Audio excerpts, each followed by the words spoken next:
साहेबांनी जे वक्तव्य केले त्यामुळे महाराष्ट्रात पुन्हा एकदा खळबळ उडाली आहे. काय समजायचं वक्तव्यावर तुमची काय प्रतिक्रिया?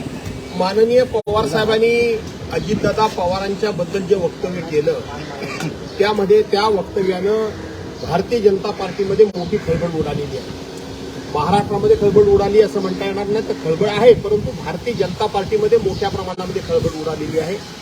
अजितदादा आणि त्यांच्याबरोबर 8 आमदारांनी जे मंत्रिपदाची शपथ घेतली त्या आमदारांमध्ये खूप मोठे चिंतेचं आणि भीतीचं वातावरण निर्माण झालेलं आहे. आणि म्हणून पवार साहेबांचं वक्तव्य, या वक्तव्याचा अर्थ हा पवार साहेबांच्या भूमिकेबद्दल संशय घेण्याच्या ऐवजी पवार साहेबांच्या वक्तव्यामुळं त्यांना सोडून गेलेले मंत्रिपद घेतलेले, सोडून गेले असं म्हणता येणार नाही, पण मंत्रिपद घेतलेल्या मंत्र्यांमध्ये खूप मोठी नैराश्याची भावना आणि भीतीचं वातावरण निर्माण झालेलं आहे, असं वातावरण झालेलं आहे. संभ्रम नेमका कोणामध्ये, महाविकास आघाडीमध्ये की महायुतीमध्ये? संभ्रम महाविकास आघाडीमध्ये बिलकुल नाही. महाविकास आघाडीच्या धोरणाबाबत माननीय पवार साहेबांनी स्पष्टपणे सांगितलंय की मी इंडिया बरोबर आहे, मी भाजपाबरोबर जाणार नाही. आणि हे पवार साहेबांचं आजचं नाहीये.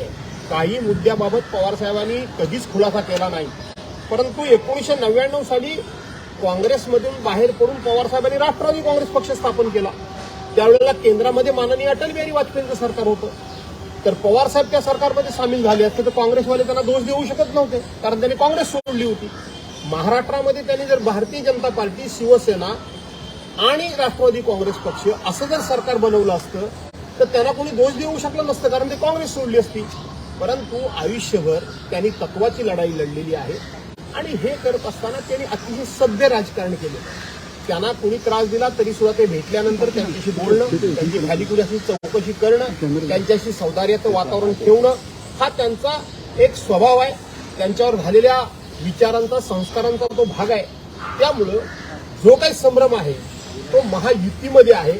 महाविकास आघाडीमध्ये पवार साहेबांच्या स्टेटमेंटमुळे कोणताही संभ्रम नाही, असं माझं ठाम मत आहे. पवार साहेब 2 दगडांवरती पाय ठेवण्याची काही प्रतिक्रिया आहे? पवार साहेब 2 दगडांवर पाय ठेवणं असं पवार साहेबांसारख्या इतक्या सिनियर लीडरबद्दल बोलणं काही बरोबर नाही. परंतु ते एकाच दगडावर उभे असतात. दुसरा दगड हा समोरच्याला लाटेनं मारून आडवा करण्याकरता ते दुसरा दगड पायाखाली ठेवतात, असं माझं मत आहे. शरद पवार की जो भूमिका है उसमें स्पष्टीकरण बहुत मुंबई गोवा आंदोलन छेडलेलं आहे, काय आपली भूमिका असणार आहे? इतकी वर्ष हा रस्ता रखडलेला आहे. मनसेनं मुंबई गोवा हायवेच्या विरोधात जी पदयात्रा सुरू करण्याचा निर्णय जाहीर केलेला आहे, जे आंदोलन केलेलं आहे, त्याला पक्ष म्हणून मी माझी कुठलीही भूमिका जाहीर करत नाही. परंतु एक कोकणातला लोकप्रतिनिधी म्हणून, कोकणातला नागरिक म्हणून या आंदोलनाला निश्चितपणे यश मिळावं अशा प्रकारची मी अपेक्षा 100% करेन. याचं कारण असं आहे की 2011 सालापासून या रस्त्याचं काम सुरू झालंय. हे काम पूर्ण झालेलं नाही. समृद्धी महामार्गाची मागणी कोणाची नाही, तो मागून पुरा झाला. हा 2 राज्यांना जोडणारा आहे रस्ता, तो होत नाही. हजारो माणसं या रस्त्यावर मेलेत, शेकडो अपघात झालेत. मी स्वतः माननीय नितीनजी गडकरी साहेबांना माझ्या पक्षाच्या विचाराच्या पलीकडे जाऊन मी 4 वेळा भेटलो. मध्यंतरी त्यांनी सांगितलं की मराठवाड्यामध्ये शिवसेना उद्धव बाळासाहेब ठाकरेंच्या लोकांमुळे रस्त्याची कामं रखडलेत. मी त्यांना पत्र पाठवलं आणि त्यांना सांगितलं की मुंबई गोवा हायवेचं काम कोणामुळे रखडलंय ते आम्हाला तुम्ही कळवा. आम्ही त्यांना जाऊ, त्यांना भेटू, तिथली अडचण आम्ही दूर करू. साधं गडकरी साहेबांनी उत्तर सुद्धा दिलेलं नाही. गडकरी साहेबांबद्दल मला 100% आदर आहे. मी सातत्यानं त्यांना जाऊन आग्रह हा करत होतो की तुम्ही या, एकदा पनवेलला चांगल्या प्रकारची आपण एखादी बस करू आणि पनवेल ते चिपळूण तुम्ही बाय रोड प्रवास करा.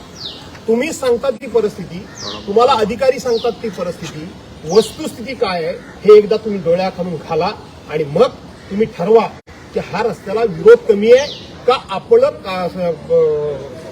प्रशासन किंवा आपली निर्णय क्षमता अगदी स्पष्ट बोलायचं कमी पडते का याचा एकदा खुलासा तुम्ही करा. परंतु गडकरी साहेबांनी तेही औदार्य दाखवलेलं नाही. त्यामुळं मनसे जर अशा पद्धतीनं जर आंदोलन करत असेल तर मला असं वाटतं आणि त्यातून जर प्रश्न सुटत असेल तर निश्चितपणे हा प्रश्न सुटल्याचा मला आनंद होईल. कारण विधानसभेमध्ये या विषयात आम्ही सर्वांनी मिळून सातत्यानं आवाज उठवलाय. पण भारतीय जनता पार्टीचे केंद्रीय मंत्री जे केंद्रामध्ये आहेत आणि ते स्वतःला कोकणचे आणि देशाचे नेते बोलतात, ह्या विषयावर एक शब्द बोलत नाहीत. आमचे खासदार विनायक राऊत याकरता सातत्याने भांडतात, पण केंद्रीय मंत्री मात्र काही बोलायला तयार नाही. त्यामुळं मनसेनं हे आंदोलन केलं आणि जर प्रश्न सुटत असेल तर निश्चितपणे आपण त्यांना पाठिंबा दिला पाहिजे. त्यातच मी निश्चितपणे त्यांना शुभेच्छा देतो. त्यांचं आंदोलन यशस्वी व्हावं अशा प्रकारच्या शुभेच्छा देतो. पक्ष म्हणून याबाबतची माझी कोणतीही भूमिका किंवा स्टेटमेंट नाही. शिवसेना आमदारांनी उद्धव ठाकरेंना पत्र दिलं होतं की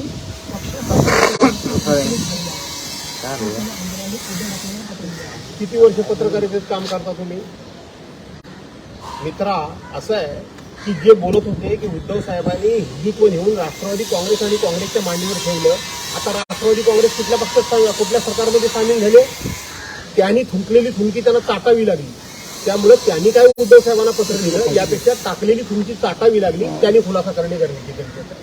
नागपूर तरुण भारतमधनं पुन्हा एकदा उद्धव ठाकरे त्याचबरोबर टीका करण्यात आलेली आहे. प्रश्न ऐकताय? अरे बघतील ना. अरे प्रश्न उत्तर देताना बघणार ना समोर. ठाकरे आणि राऊतांकडनं मोठं मनोरंजन महाराष्ट्रातल्या जनतेची टीका ही तरुण भारतमधनं उत्तर देताना बघणार ना समोर. भाजपा हा वैफल्यग्रस्त पक्ष झालेला आहे. भाजपावर कोणी आता विश्वास ठेवायला तयार नाही. भाजपानं पहिल्यांदा रामदासजी आठवलेंना बरोबर घेतलं, त्यांच्या पक्षाचा पत्ता नाही. त्यांनी सदा खोताना घेतलं, त्यांचा पक्ष संपवला. त्यांनी महादेव जानकरांना घेतलं, त्यांचा पक्ष संपवला. त्यांनी विनायक मेटेंना घेतलं, त्यांचा पक्ष संपवला.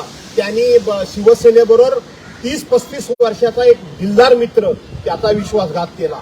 त्यांनी आता राष्ट्रवादी फोडला आणि अन्य कुठले तरी पक्ष बरेचसे म्हणजे महाराष्ट्र पुरेसं बोलायचं झालं. त्यामुळं हे सगळे पक्ष संपवून सुद्धा भाजपा महाराष्ट्रात वाढायला तयार नाही. त्यामुळं भाजपा हा वैफल्यग्रस्त झालेला पक्ष आहे. देशाचे पंतप्रधान 48 तासापूर्वी ज्या पक्षाला नॅचरल कर पार्टी म्हणतात, ज्या नेत्यावर 70,000 कोटी रुपयाचा भ्रष्टाचाराचा आरोप करतात आणि 48 तासामध्ये त्याच नेत्याला आपल्या पक्षाच्या बरोबर घेऊन मांडीला मांडी लावून बसतात, हे भाजपाचं अपयश आहे. आणि म्हणून भाजपा वैफल्यग्रस्त झालेला पक्ष असल्यामुळं तो अशा पद्धतीनं टीका टिप्पणी सातत्यानं करत असतो. परंतु त्यातून भाजपाची अधिकाधिक वैफल्यग्रस्तता दिसते. त्यामुळं भाजपानं अधिकाधिक टीका करावी, अधिकाधिक लिखाण करावं अशा करता मी त्यांना शुभेच्छा देतो. सर, धन्यवाद. जानना चाहेंगे कि शरद पवार ने जो भूमिका ली है उसके ऊपर आपके समूह का क्या कहना है, क्योंकि साफ तौर पर वो अजित पवार को एक्सेप्ट कर रहे हैं और इस बात से डिनाई कर रहे हैं कि पार्टी में कोई भी भेदभाव. पवार साहब ने जो कहा ये कानूनन लड़ाई के लिए कहा, ऐसा मेरा अंदाजा है. जी, पवार साहब बहुत बड़े नेता है, मैं तो बहुत छोटा हूँ, लेकिन उनके साथ में मैंने काम किया है. एक मैं मजाक की बात बताता हूँ आपको. हमारे राष्ट्रवादी कांग्रेस में सभी बोलते थे कि भास्कर जाधव ही पवार साहब बोले क्या, उनका डिसीजन क्या है, उनके मन में क्या है, ये अच्छी तरह भास्कर जाधव ही जानता है. तो मुझे किसी ने पूछा कि पवार साहब के बारे में इतनी आपको जानकारी कैसे मिली, तो मैंने कहा कि पवार साहब के बोलने पे या उनके चेहरे पे उनके मन में क्या है ये समझना बहुत मुश्किल बात है.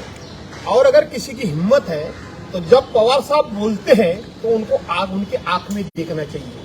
उनकी आंखें बोलती हैं और इतने बड़े नेता के आंख में आंख मिला के बोलना मुश्किल बात नहीं है.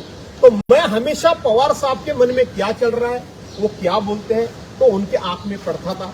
तो मैं यही कहता हूं कि पवार साहब ने जो अभी डिसीजन लिया है, जो स्टेटमेंट किया है, वो अजीत दादा पवार को और भारतीय जनता पार्टी को पूरी तरह अड़चन में लाने का काम उन्होंने किया है. धन्यवाद. साथ ही साथ सर एक आखिरी सवाल कि 6000 पन्नों का जो रिप्लाई फाइल हुआ है उसके ऊपर आप लोग क्या उम्मीद दर्शाते हैं? क्या अभी भी स्पीकर से जल्दी फैसला आने की उम्मीद है? ये ऐसा है कि ये खाली पीली टाइम गंवाने का काम कर रहे हैं. अध्यक्ष को सुप्रीम कोर्ट ने क्या सुनाया, विधानसभा अध्यक्ष को, उसके बारे में अध्यक्ष जी ने कुछ भी ख्याल किया ऐसा मुझे लगता नहीं है. वो मतलब यंग है, वो हाईली एजुकेटेड है, मेरे जैसा और अगर आदमी होता वही जगह, तो सुप्रीम कोर्ट ने मेरे कार्य पद्धति पे, मेरे डिसीजन पे शक पैदा किया है, सवाल उठा है. तो मैं अपनी इमेज अच्छी रखने के लिए इमीडिएट डिसीजन कर लेता. लेकिन ये अध्यक्ष महोदय डिसीजन करने के मूड में नहीं है, खाली टाइम निकालने के मूड में है, क्योंकि उनको स्क्रिप्ट कोई और लिख के देगा वही वो डिसीजन करेगा. सर मराठीमध्ये हाच प्रश्न मराठीमध्ये 6,000 पाणी असं आहे की अध्यक्षांच्याकडे शिंदे गटाच्या आमदारांनी 6,000 पानांचं आपलं म्हणणं दिलेलं आहे. का तर तुम्हाला अपात्र का करण्यात येऊ नये असं अध्यक्षांनी नोटीस काढली. ही नोटीस कधी काढली, त्याला टाइम किती वेळा घेण्यात आला, 2 वेळा वेळ घेण्यात आली. 2 वेळा वेळ घेण्यात आल्यानंतर आता 6,000 पानांचं त्या ठिकाणी त्यांनी आपलं म्हणणं दिलेलं आहे. असं आहे की सुप्रीम कोर्टानं 11 मेला आपला जो निर्णय दिला त्या निर्णयामध्ये सुद्धा अध्यक्षांची निवड, अध्यक्षांची भूमिका या सगळ्याबद्दल संशय व्यक्त केला आहे. अध्यक्ष हे तरुण आहेत, उच्च शिक्षित आहेत. यावेळेला सुप्रीम कोर्ट अशा पद्धतीनं आपल्याबद्दल संशय व्यक्त करतं. माझ्यासारखा जर त्या ठिकाणी एखादा सदस्य असता तर शेवटी पक्ष कोणता आहे यापेक्षा मला सुद्धा पर्सनल माझी इमेज सांभाळणं भाग आहे. आणि माझी इमेज मला जर सांभाळायची असती तर या संदर्भातला तात्काळ निर्णय हा अध्यक्षांनी देण्याची गरज होती, परंतु त्यांनी तो दिलेला नाही. आणि आता सुद्धा 6,000 पानांचा अभ्यास करायला किती वेळ मला लागेल अशा पद्धतीचा एखादा मुद्दा उपस्थित होऊ शकतो. आणि म्हणून हे फक्त वेळ काढू आणि वेळ काढूच आहे, बाकी याच्यापेक्षा फार काय अपेक्षा ठेवता येतील असं मला वाटत नाही. धन्यवाद. Thanks a lot. धन्यवाद.